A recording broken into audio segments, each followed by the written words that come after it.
Welcome to this very special edition of the India Development Debate, where we're bang smack in the middle of the festive season. And I have with me today a very, very special guest talking about why Diwali, Dhanteras and this entire session of festive season means so much, how it really links back to culture and history. I'm speaking today with author and mythologist Devdutt Patnaik. Devdutt, thank you so much for joining us today. Let me begin by just talking about Dhanteras, since we're having this conversation on Dhanteras, where everyone is told you must buy something of metal, gold preferably. It will be good for you for the whole year. It will bring you prosperity. What is the reasoning behind that? See, we can look at it from a magical point of view, that it's magical. You buy gold and something magical will happen in the world, and that is, there is a school of thought which believes in magic. But I basically see this as a festival that reminds us of economics, where for the 5 days you deal with the basic elements of wealth creation and wealth distribution.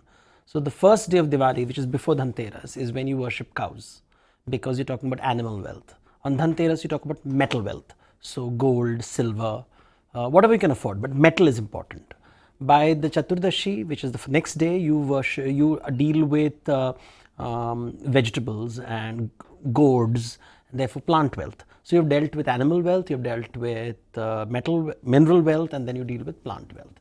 So Lakshmi is sort of being seen, and you're being reminded that wealth in its most primary form is these three things.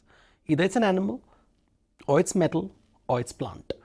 And therefore she's coming, Lakshmi is coming. So you are being made slowly aware of these things, and that is important. So Dhanteras is that reminder that look at your wealth, where does it come from? You're talking about all wealth being derived from very basic elements, but we're sitting in the new economy where some of the wealthiest companies in the world don't make anything. And it's not very sure what they sell. Facebook, Uber, yes. Amazon, yes. They're aggregators. Yes, You're talking about a new economy. You have to now redefine wealth? Well, not in the world. In India, the top 10 business houses, let's just check what do they do. They're still in metal. They're still talking about mineral. They're talking about telecommunication is in effect vibrations in the air. So it's very grounded. It's steel, it's coal. So let's look at the top 10 families in India. We still talk about Tata, Birlas, Ambanis. These 3, 4 and 5 names will come, Adani now. They all deal with still primary forms of wealth. We are not talking about innovative wealth in India. We have not done we are maybe copy pasting what the America is doing, what Silicon Valley is doing. But if this former did not exist, the latter wouldn't exist. Swiggy or those things exist because we want food. So they aggregate food. They enable the food to come to your house. But food is important. Clothing is important. I think Diwali is the time when you focus on what is wealth at its very fundamental level. And I think we have sort of rarefied atmosphere of Amazon. We forget that wealth essentially, it's like if you have an Apple computer, that is metal, which means it has come from somewhere under the earth, somewhere in the planet. Somebody has dug under the earth and got that aluminium or whatever metal you have done, which means nature has been destroyed to create your lovely laptop. And if you are going to have a car, then metal again. So you're going to use petrol, metal again. You're going to have a battery operated car. You're going to have batteries. Where are the batteries going? The batteries are going to have again metal. You're going to have electricity in the house. That means coal is being burnt, petroleum is being burnt, nuclear energy is created. So I think Diwali is the time when you say, where is wealth coming from? It's fundamental. We forget basics. And I think this reminds us animals, plants, minerals, basics. Pehle basics mein jao, usko samjho. I think it's a time to ground yourself. Festival is the time when you go to your ancestors and ask, what was wealth? Wealth has always been there in human society. It takes different forms. Just because you're dealing it today, money is a number on an Excel sheet, a number on a database. It's not physical. At one time it was physical. Now we have got an imagined concept of wealth. So wealth is a number, it's a piece of paper. It's not, but what is wealth exactly? I think Lakshmi reminds us, I think these festivals and we're talking about is to go back to basics. I keep away from magical rituals. That's fine for bachon ke liye. But if a slight refinement, and if you're talking about Vedic thought, you had people in our country like Chanakya who were talking on politics, you had people talking on Arthashastra, you have people talking on Dharma Shastras, which is governance, slightly refined conversations. Yeah. You know, the refined conversation is what makes wisdom. When we say we want to be proud of India, I don't want to be proud of India because we did magical things. But we had an understanding of economics, politics. The stories of Lakshmi, in a very sweet way, tell you about wealth generation, wealth distribution, policy, which you talk about, governance, its relationship of politics and economics. All that is in the festival. These 5 days, great time to figure out. So tell us the importance of Goddess Lakshmi in in this context. And just coming back to the point about magic, there's faith. There's a lot of worship also talking about कि Lakshmi ji आएगी, बैठेगी, चंचल होती है Lakshmi. So I will have wealth and it will remain with me. I will retain wealth through the year. Yes. Is that in a sense the essence, or that's widely the way people understand the essence of the festival? See, शब्दार्थ होता है, भावार्थ होता है. There is a word and there's a meaning, right? Like a piece of art. When I write something, there's a meaning that is more important than what I write. And when you write poetry, for example, you read a piece of poetry and something strikes you. So religion is something like that. So when you talk about Lakshmi aa rahi hai, you can take it literally. There is someone with 4 hands sitting on a lotus flower and coming to your house. That's what children do. They see the world literally. But as your mind evolves, you start realizing this is a metaphor. You're talking about wealth coming into your house. Wealth as something which is ephemeral, which comes and goes, doesn't stay with you for a long time. You earn 500 rupees, by the end of the month, there is no 500 rupees. Where did it go? So in poetry, you will say, Lakshmi aayi aur gayi. You know, and so look at the word Lakshmi, Laksha, target. Every business is based on a target, right? You can't survive without a target. Laksh ke bina zindagi nahi hoga. So Lakshmi aa gayi. So if you don't achieve your target, to Lakshmi nahi aayi. So it's just a way of saying, these are metaphors, and through symbols and visuals, you are trying to communicate ideas, very complex ideas about economy. It's just that we have decided that mythology and rituals are for primitive people and we are sophisticated. You know, if I'm sitting with Jeff Bezos or one of those people, they somehow have a better knowledge of life. They are as insecure as the next person. So life has not changed. So सनातन धर्म में कुछ फर्क नहीं पड़ता है. आप जितने बड़े हो, पढ़े लिखे हो, कुछ फर्क नहीं पड़ता है. Because basics are the same. You will have to eat food, which means you need an income, which means Lakshmi तुम्हारे घर में आनी चाहिए. नहीं आएगी तो मरोगे तुम. So income, when you start talking about GDP, you're talking about Lakshmi. You're talking about wealth. You know what? When we talk about indices, what we're just basically trying to figure out is how is Lakshmi moving around the world. कहाँ आ रही है, कहाँ जा रही है, कहाँ बैठी हुई है, and all the stories of Lakshmi talk about her movement. So इसलिए चंचला है. Stock market is unpredictable. Nobody predicted the crashes. You can't predict anything. Yeah. And because you can't predict, you're saying Lakshmi chanchal hai. You don't know where she is going. You know, you can try everything in the world, but you will think that the business opportunity, when you're investing in a business, this will work.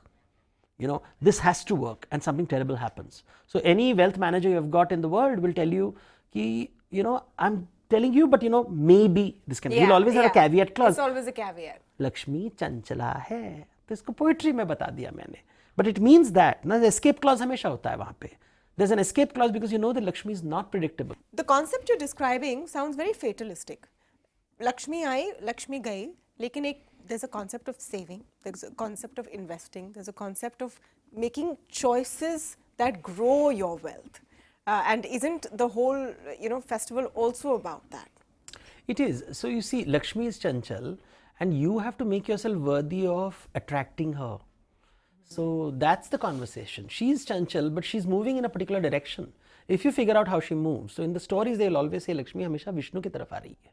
She's always coming towards Vishnu. Now you can take it literally. Now I'll put Vishnu's statue in the house and magically money will come in. So for those magic people, my work makes no sense. But if you're really interested in understanding what it's trying to communicate, what is the wisdom they're trying to say, is that if you function like Vishnu, you will get Lakshmi coming into you in a predictable way. And Vishnu is constantly working in a particular way. He is trying to satisfy and feed people's hunger. He's satisfying people's hunger. You see, the business concept in India, or the entire economics in India, functions around only one word: hunger, bhook. You know, so I've recently worked on a book called Aranyaka with Amrita Patil. It's a graphic novel which deals with hunger. And when I see the word hunger, it has a different sound to us, right? Yeah. But if I use the word demand, it sounds business-like. Yeah. But there's no difference between hunger and demand. No, same thing. It's just भाषा अलग है. भूख, जब तक भूख नहीं होगा, तब तक लक्ष्मी क्यों आएगी? You want Lakshmi because you're hungry. So you replace the word hunger with demand. I replace the word demand with ambition. I replace the word ambition with greed. They mean the same thing. Hunger. तो भूख से everything revolves around hunger. We can, and that is how the stories are designed. But whose hunger are we interested in? So when you talk about Vishnu, you're talking about someone who is looking at other people's hunger. So modern management is based... Like a service provider in that sense, of fulfilling a need. Fulfilling other people's need. We have needs, everybody has needs, we are all hungry. But the wise man works on other people's need. The foolish man focuses on his own need. So when I hear a management book saying that think big, my question, the Indian sage would ask, for whom? Kiske liye? That is the most important question in Indian thought. It's not whether you're hungry, great, stay hungry, stay foolish. For whom? अपने लिए या सामने वाले के लिए? For society, for country, for your party, for the society, for your country, or for everybody? Because when somebody says make America great again, that is stupid, because America is part of the world economy. You can't be great at the cost of someone else. That is choti soch. Badi soch nahi hai. That is not Vishnu. That is not Narayan. That is not Lakshmi Vallabha, the beloved of wealth. So the beloved of wealth doesn't think like America. The beloved of wealth will say, how do I satisfy everybody's hunger? What should I do to make people happy? So when you see Vishnu's image, he's wearing silk. He's wearing gold. He's got, now you say, why is he wearing gold? Because when he wears gold, an economy flourishes. You need miners. You need someone to mine the gold. You need someone to smelt the gold. You want someone to create the ornaments. You want designers. If you want silk, you need a farmer. You need a spinner. You need a weaver. You need a dyer. You need a fashion industry. The entire industry happens. So the simple act of Pitambar. So in the old days, a king would say, they have this concept of Navratna. Yeah. What does it mean? It is an economic statement. I will get, like Ahilyabai Holkar was famous for getting weavers. She was a widow, so she couldn't wear color because of societal rules. She said, but I can have good fabric. So the Maheshwari fabric started. And she got the best weavers from India to settle in her land. That's economics. So she is talking about economics in that economy. It's a pre-industrial economy. We are in an industrial and post-industrial economy. No, so talking about economics is really interesting, because right now the conversation in India is about a consumption slowdown. Yes. It's about slowing GDP and economic slowdown. And it's interesting to sort of link it in the context of a festival like Diwali, which is a consumption festival in the very simple sense. It's a time when a lot of families do their big annual purchases. Yes. Whether it's clothes, car, gadi, whatever. Companies bet their hopes on the festive season changing, their fortunes. Yes. Why is that important? And right now, when a lot of people are thinking, we don't know how times are going to be ahead, so let us save instead of spend. Yes. What's your message for that? See, what has happened? What happens when a child is insecure? Look at a child who's insecure. It will cling to the pillow. It won't let go. The more scared you are, mummy ka pillow pakadte ho. Aap mummy ke piche bhagte ho. The more secure you are, you'll run away from the mother. Because you're not afraid. Because you know you are safe. Someone is taking care of you. Insecurity functions that way. If you want to understand economics, you have to understand emotions. Behavioral economics is all about that, right? जब तक अगर दिल में डर है, भय है, you're scared, you will cling. And when you cling, so what people are doing now is we're clinging on to wealth. Yeah. We are saying, no, I can afford, why 2 biscuits when I can eat 1? Because maybe tomorrow there will be a drought. Maybe tomorrow there will be a flood. Maybe it's now my mind is working overtime with imagined problems of the future based on things that I have, data which I'm receiving right now. So confidence is not being built up. I'm not saying, somebody's saying daro mat, daro mat. Nobody's telling me not to be scared. Everybody's scaring me. The news channels are scaring me, I'm sorry. I get your point. We get that flack a lot, but it is our job to inform. Yes, but yeah, I get your point. No, you look at the leadership. The leadership is not saying that don't be afraid. I'm here for you. You know, I love this wonderful, in Bombay especially, if you go to, you'll see auto rickshaws, there will be this sage of a naked ascetic, it is a very famous local sant, and his image is there, and he is wearing nothing, Digambar hai wo, and Swami Samarth, for those who know, and he says, don't be afraid, I'm there for you. That line is a very powerful man. This man has nothing. He's a Digambara, that means he's an ascetic. And he is saying, don't be afraid. Our leaders are not saying that. Our leaders are actually saying, be afraid because I'm your boss. And that scares people. When you're scared, you don't spend. When you don't spend, there's no, the great consumption which happens during Lakshmi, great exchange will happen. I have to buy and buy and buy. When I go to the market and I consume more, the more I buy, the more the economy runs. And therefore, Lakshmi's feet is always shown as coming inside the house. How does Lakshmi come inside the house? When I go to the market and I buy, say, kapda and I get mithai, that somebody's economy increases. He then buys something else and then he buys something else. So in old days, they would say, purane kapde abhi nikal ke naye kapde leke aao. So the consumption cycle would begin during Diwali. This was the time when consumption cycle has to peak. Because this is, harvests have happened, there's been a good, bad, indifferent harvest. Whatever the harvest happens, now you will know that wealth has been generated. So Dasara, and mostly it's Lakshmi Puja, is when the Bahi Khatas are done, the notebooks are done to tell you that you have money, go for it, have fun. And I think that is what consumption is about. So that's why Vishnu is always on Rangabhumi. He's on a stage, he's performing, he's entertaining people so that people spend money. He is comforting you. कि tension मत लो, हम हैं ना, I'm there to protect you. So when there is a Vishnu behind you, then you spend and Lakshmi comes to you. If there is no Vishnu, so when you go to Tirupati Balaji temple, the whole idea is he makes you feel safe. And you say that I can take a risk, I can invest. It's like an angel investor putting money in the market. In the same way, consumer is also putting money in the market. Ki, nahi yaar, is baar I'll spend not 200 rupees, I'll spend 400 rupees. Why don't you depict that for us now that we've got it up? So now let's look at the famous Lakshmi symbol, right? What is the Lakshmi symbol? It's a pot. It's a Purna Kumbha. Now Purna Kumbha is a pot which contains mango leaves and a coconut. What does a pot represent? It means personal wealth. Water is there everywhere. But when is it your water? When it is in your pot.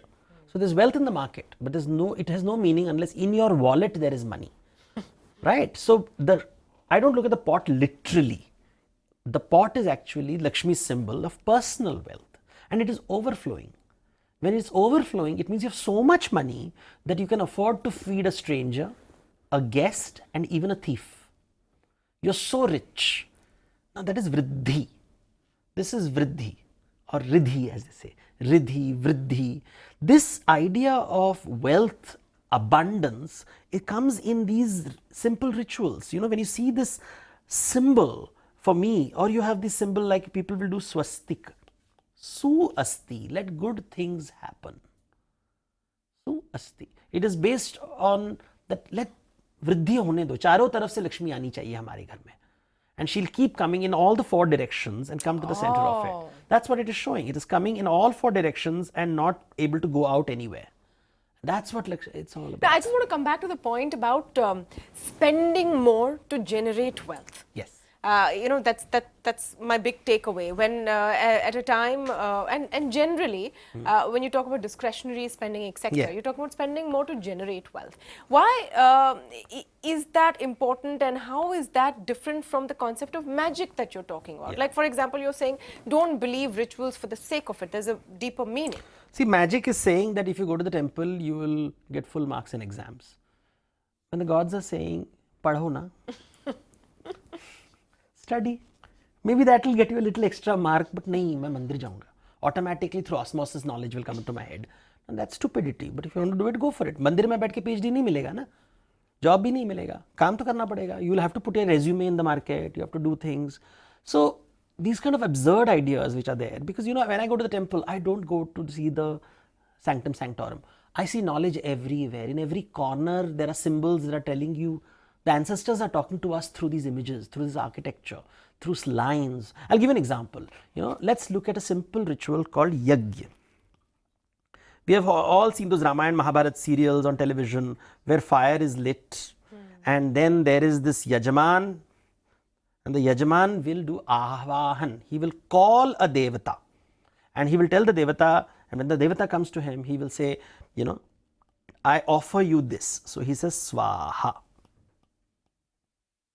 And after he gives something, so first he'll call the Devata, then he will make an offering called the Swaha, and then the Devata will say, and then he'll say Falastuti, I want something from you. And then if the Devata is happy, and the Devata will say Tathastu. So if you look at it carefully, there is a giver, and then he gives first in order to receive. Yeah. So you're talking exchange. Yajna is based on exchange. I once asked a very senior economist, define economics in one word. He said exchange. What is the oldest ritual in India? Yajna. Exchange. Devata ko bulao, swaha do, taki wo tathastu dega. Now let me put this in a simple language. You're an entrepreneur. You do avahan of the customer. You give goods and services. In exchange, he gives you wealth, which you call revenue. So where does revenue? First you have to give goods and services in exchange for which you will get revenue. Now in the market, if something is not happening, transaction is not happening, which means what is going on? Because the Yajaman is calling the Devata, the customer. The customer says, I don't want to come. I don't want to come. I'm not interested. I'm not coming to the shop, or I'm not entering the shop. I'm not calling the God who will give me goods and services. Say, I'm content. मेरे को नहीं करना है यज्ञ. तो यज्ञ नहीं हो रहा है. Or I'll say सत्र नहीं हो रहा है. Satra is a multiple yajnas. So yajna is not happening. That's a fundamental principle in Hinduism. Yajna नहीं होगा तो लक्ष्मी नहीं आएगी. So in a very ritual language, I will say, if I want to be dramatic. No. So if I want to sort of, and this is, of course, we're having fun and this is so knowledgeable, but if I want to sort of superimpose our current economic scenario Yes. To learnings from mythology. Yes.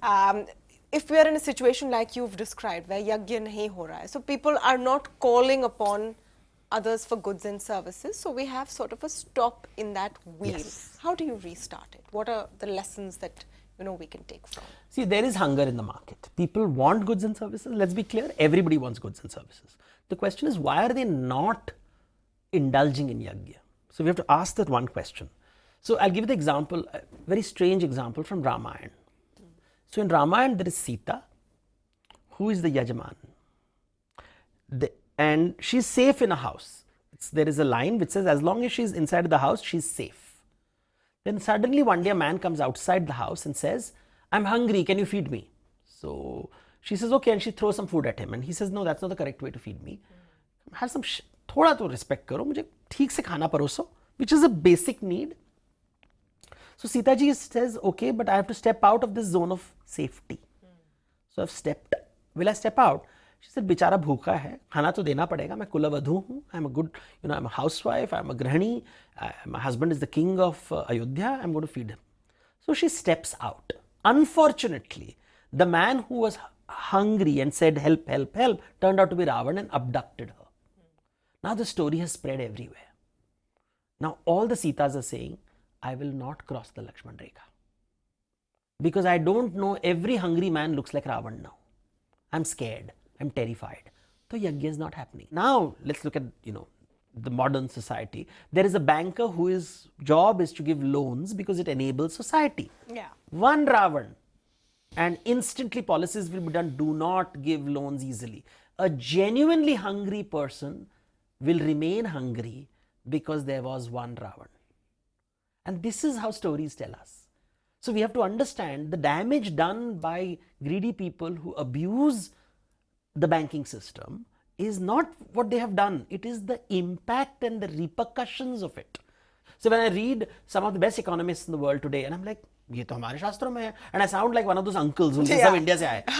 That's not what it means. You know, those weird uncles ना कि नहीं हमारे शास्त्रों में सब कुछ लिखा है. हाँ लिखा है, लेकिन not what you think it is. Since we are talking about, you know, giving and receiving, and you know, you have invited me to your house, I don't want to be a Ravan.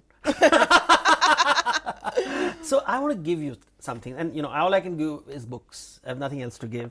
And this is a book on goddesses, because we often forget that Diwali is, you know, everybody talks about Ram coming from Ayodhya, and it's a story of victory. You know, it's very macho. It's man, you know, victorious.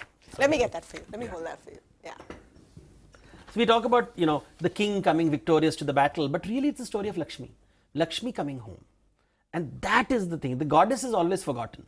You know, Kali Puja happens, Lakshmi Puja happens, Saraswati Puja happens. So I want to give you this book, 7 Secrets of the Goddess. Thank you so much. On all the goddesses of India, which have unfortunately been sidelined by the gods. Thank you so much, Devdutt. And over here, we believe in keeping the goddesses at front and center. Thank you so much for joining us on India Development Debate. Hope to see more of you, and a very, very happy Diwali to you and all of our viewers as well. Thank you. Thank you so much.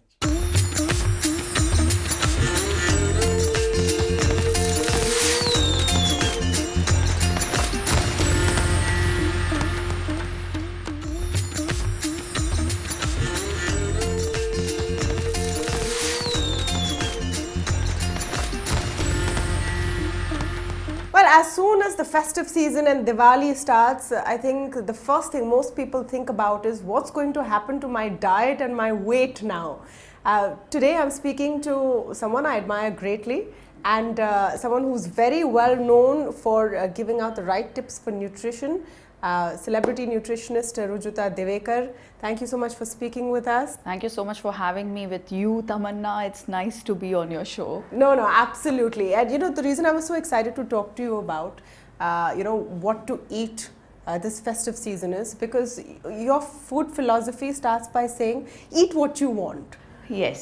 So that's the best part. Yeah. So should we not really think about, you know, the calories in that mithai we're reaching out for? How do you look at this entire festive season? I actually look at it as saying to a young person, marry who you want, you know, versus looking at caste and profession and salary and those kind of things, because most times a diet which works well for us is a diet which actually resonates with our heart. It resonates with the culture that we are born into. It resonates with the cuisine that we cook in our homes. It resonates with our farms. It resonates with climate resilience.